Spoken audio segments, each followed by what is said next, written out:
Hello hi అండి అందరికీ. అందరూ అనుకున్నదే నిజమైంది. ఆ నిజం ఏంటి అంటే విజయసాయి రెడ్డి పార్టీని విడుతున్నప్పుడు అందరూ కూడా ఒక డౌట్‌ని వ్యక్తం చేశారు. ఆ డౌట్ ఏంటి అంటే విజయసాయి రెడ్డి మీద కొన్ని ఒత్తిళ్లు పనిచేసినాయి. ఆ ఒత్తిళ్లు ఏంటి అంటే రాజకీయ ఒత్తిళ్లు. మీరు వైసీపీ పార్టీలోనే కొనసాగితే మీకు రాజకీయంగా ఇబ్బంది ఉంటది.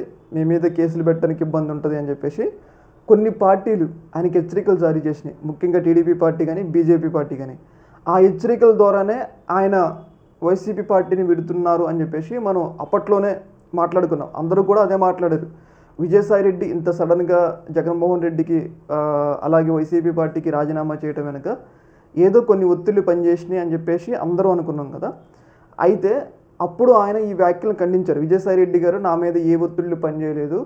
నేను రాజకీయాలకు విరామం ప్రకటించి వ్యవసాయం చేసుకుంటా అని చెప్పేసి విజయసాయి రెడ్డి గారు ఆయన ఈ యొక్క వ్యాఖ్యల్ని ఖండించారు. అంటే ఆయన మీద ఏదైనా ఒత్తిళ్లు పనిచేసినంటే నా మీద ఏ ఒత్తిడి పనిచేయలేదు, నేనే రాజకీయాలకు విరామం ప్రకటిస్తానని చెప్పేసి విజయసాయి రెడ్డి ఖండించడం జరిగింది. కానీ కొన్ని రోజుల తర్వాత అనుకున్నట్లుగానే కొన్ని రోజుల తర్వాత విజయసాయి రెడ్డి చేస్తున్న మూవ్స్ అంటే ఆయన కదలికలు ఏంటి అంటే రీసెంట్గా బీజేపీ పెద్దలతో మాట్లాడి బీజేపీ పార్టీలో చేరి రాజ్యసభ పదవికి వెళ్ళాలి అని చెప్పేసి ఆయన ప్రయత్నాలు అయితే చేస్తున్నట్లయితే వార్తలు అయితే వస్తున్నాయి.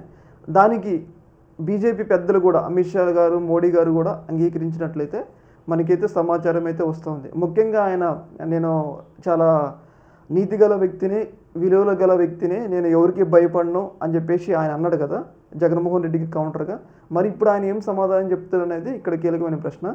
ఏదేమైనా కానీ విజయసాయి రెడ్డి ఒక రకంగా కష్టకాలంలో ఉన్న జగన్మోహన్ రెడ్డికి ఒక రకంగా ఏంటంటే ద్రోహమే అని చెప్పాలి. ఎందుకంటే అధికారంలో ఉన్నప్పుడు పార్టీలో కీలకమైన పదవులు అనుభవించి అధికారం పోయేసరికి ఇట్లా వేరే పార్టీలో చేరడం అనేది ఒక రకంగా విజయసాయి రెడ్డి గారు జగన్మోహన్ రెడ్డికి, వైసీపీ కార్యకర్తలకి ద్రోహం చేశారని మనం చెప్పుకోవాలి.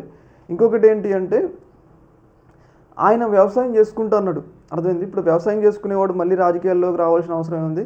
ఒకవేళ నువ్వు పోవాలనుకుంటే డైరెక్ట్గా వైసీపీ పార్టీకి రాజీనామా చేసి బీజేపీ పార్టీలోకి వెళ్ళాలి. కానీ నేను వైసీపీ పార్టీకి రాజీనామా చేస్తున్నా, ఇంకా నేను రాజకీయాలకు విరామం ప్రకటించా అని చెప్పి మళ్ళీ బీజేపీ పార్టీలో చేరుతున్నా. అంటే దీన్ని బట్టి ఒక వ్యక్తి యొక్క విలువలు ఏ స్థాయిలో ఉన్నాయో మీరే అర్థం చేసుకోండి.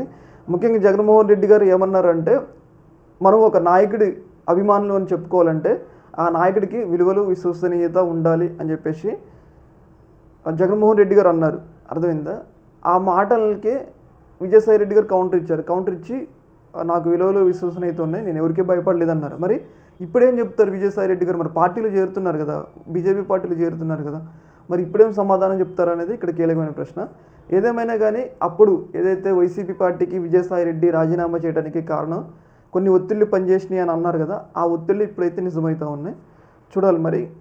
ఆల్మోస్ట్ ఆల్ ఆ బీజేపీ పెద్దలు కూడా ఆయన్ని రాజ్యసభ పంపించేందుకు అన్ని సిద్ధం అంటే అంతా ఒప్పుకున్నారంట. ఇంకా రాజ్యసభకు వెళ్ళటమే ఆయన ఆలస్యం.